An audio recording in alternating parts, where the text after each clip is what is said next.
돌은 운명적인 비에 불의한 운명을 상징하고 맞아서 온다라는 얘기는 그 운명에 대한 체념이라고 얘기했습니다.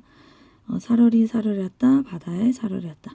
여기서 바다는 아까 1년에 있었던 것과 같이 화자가 동경하는 세계, 속세와 대비되는 그 이상 세계, 그리고 현실을 도피의 공간이라고 말할 수 있겠습니다. 앞에서 얘기했듯이 5년과 6년이 서로 바뀌게 된다면 앞에 부분, 앞에 4개의 이연과 뒤에 4개의 이연이 서로 대칭된다라고 말했습니다. 바다에서는 나마자기 구조개를 먹고 바다에 살고 싶구나 라고 얘기하고 있습니다.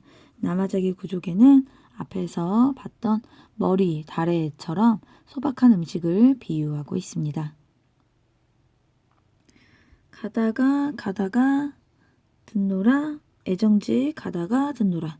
애정지는 따로 멀리 떨어져 있는 그런 부엌을 얘기하는데요. 부엌에 가다가 들었어요. 어떤 걸 들었냐면 사슴이 짐대에 올라서 해금 켜는 것을 듣는다. 사슴이 4발 달린 짐승이 장대에 올라가서 해금을 켠다라는 것은 있을 수 없는 일이겠죠. 기적과도 같은 일이 되겠습니다. 그래서 이것은 기적이 일어나기를 소망하는 그런 화자의 그런 절박한 심정을 상징한다고 볼 수 있고요. 또는 사슴으로 분장한 광대가 장대에 올라가서 해금을 켠다 라고도 해석을 할 수 있겠죠.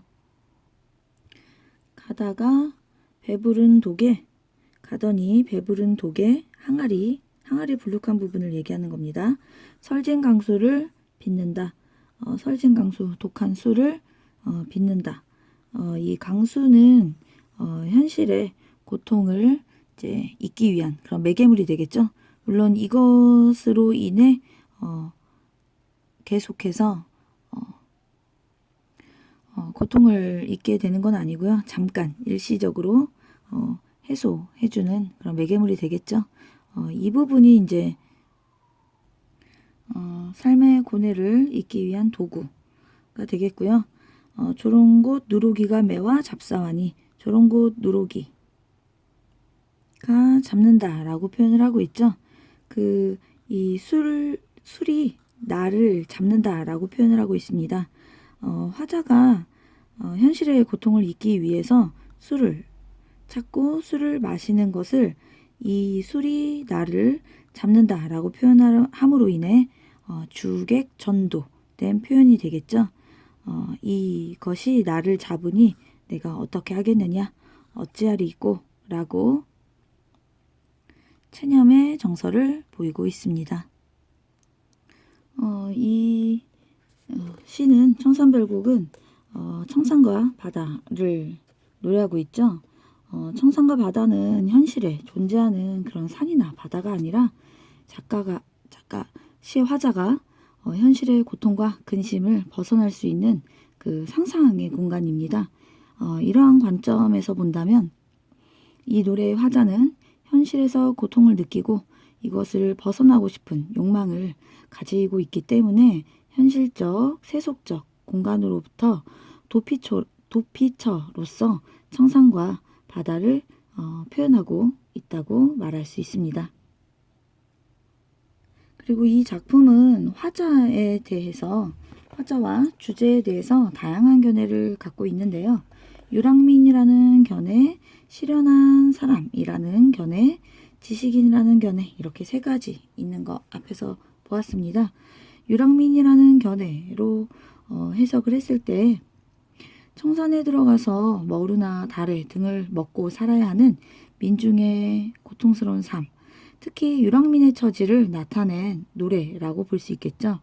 그 근거로 앞에서 아까 시대적인 상황 이것을 보았을 때 몽골의 침략, 척신의 횡포, 무신의 난 등 내후외환 속에서 삶의 뿌리가 흔들릴 수밖에 없는 당대의 사회상을 들 수가 있습니다.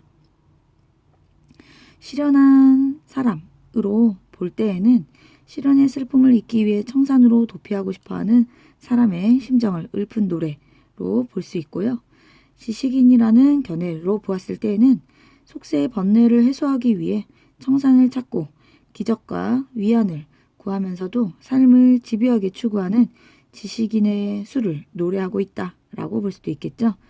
이 경우라면은 미뇨였으리라는 가정은 부정이 되고 평민들이 널리 입에서 입으로 불렸던 노래라는 가정은 부정이 되고 고도의 상징성을 지닌 표현으로 보아 창작가요의 성격을 띠게 됩니다. 1년에서는 청산에 대한 동경을 표현했고요. 5년과 6년이 서로 바뀌게 되면 앞에 부분과 뒤에 부분이 서로 대칭이 된다라고 했었죠. 앞부분은 청산을 노래하고 뒷부분은 바다를 노래하는 것으로 대칭이 됩니다. 그리고 새해를 빌려서 비애와 고독을, 속세에 대한 미련, 그리고 밤은 절망의 고통의 시간이라는 것을 보았고요. 돌은 운명, 그리고 그것이 날아와서 울고 있기 때문에 그 운명에 대한 체념을 표현하고 있었고요. 바다에 대한 동경, 그리고 사슴, 장대에 올라가서 해금을 켜는 것에 사슴이 있었죠. 이것은 바로 기적을 바라는 그런 마음으로 해석을 할 수 있습니다.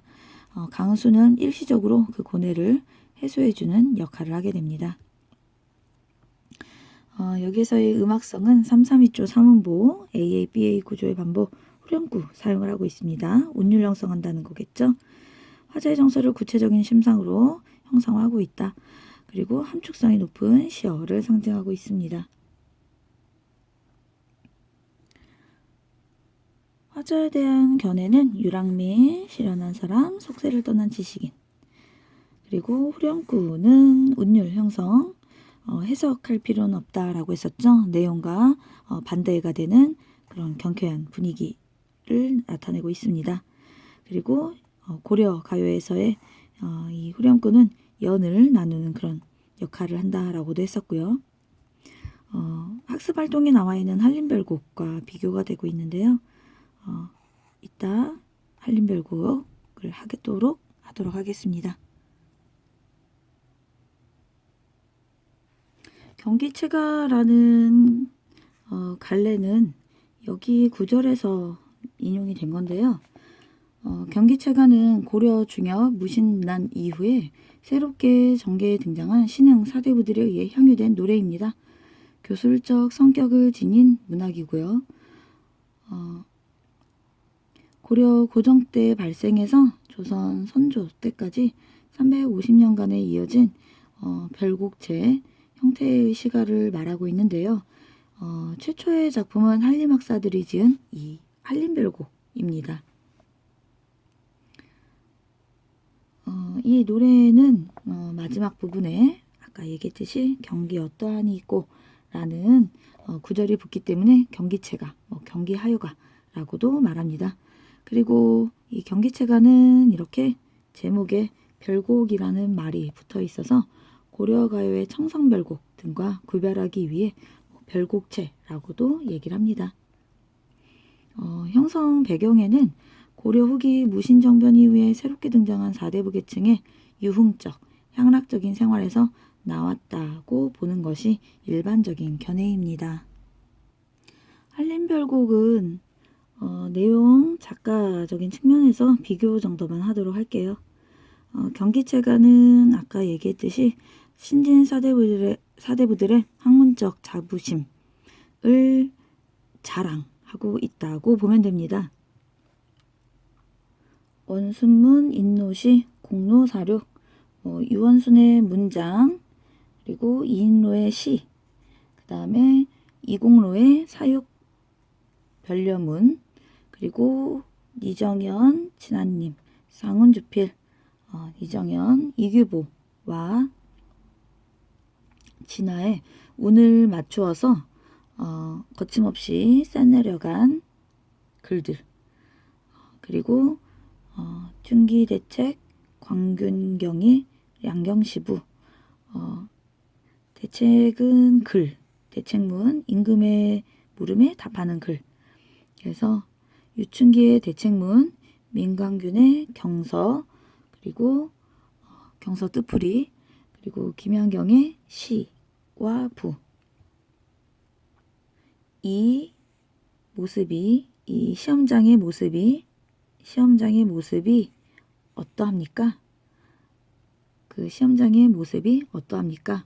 라고 신흥 사대부들의 학식, 글재주를 드러내는 문인들의 명문장을 쭉 열거해서 과시를 하고 있는 것이죠. 우리 사대부들의 책 읽는, 시험을 보는 그런 장면, 명문장들, 글을 해석하는 그런 능력들, 이것들을 과시하고 있는 글입니다. 이게 아까 말했듯이 경기체가의 유래가 되고요. 그리고 앞부분을 전대절이라고 얘기하고 여기 뒤에 부분을 이제 후소절 이렇게 얘기를 하는데요. 여기에서의 엽은 악곡에 붙인 음악 용어인데요. 원래는 창에서 성조를 나타내는 용어입니다. 이거는 여기부터 해석을 하면 돼요. 금악사 옥슌문생, 금악사 옥슌문생. 여기에서 이제 금이의 죽순처럼 많은 제자들, 금이의 죽순처럼 많은 제자들, 나를 포함하여 몇 분이나 됩니까? 여기 이 글들을 읽고서 시험을 보러 가는 모습, 이들은 바로 사대부들이 되겠죠. 나를 포함한 이 사대부들의 모습 멋지지 않냐? 우리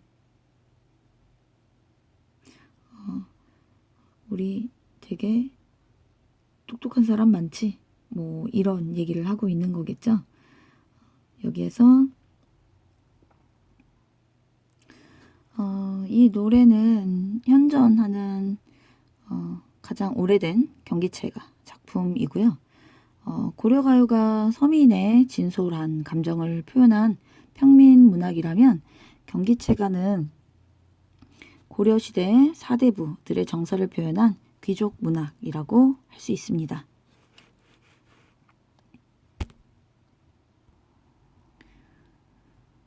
당대 문인 귀족들의 공동작으로 무신난 이후에 새롭게 등장한 신흥 사대부들의 자부심, 사물, 객관적 사물에 대한 관심을 표현한 것이고, 이 한림별곡은 전체 8장, 분장체, 장이 나뉘어 있다. 그래서 각 장은 전대절 4행, 그 다음 후소절 2행, 이렇게 6행식으로 구성이 되어 있습니다. 이 작품도 전대절 4, 그 다음에 후소절 2행, 2행으로 나뉘어 있죠.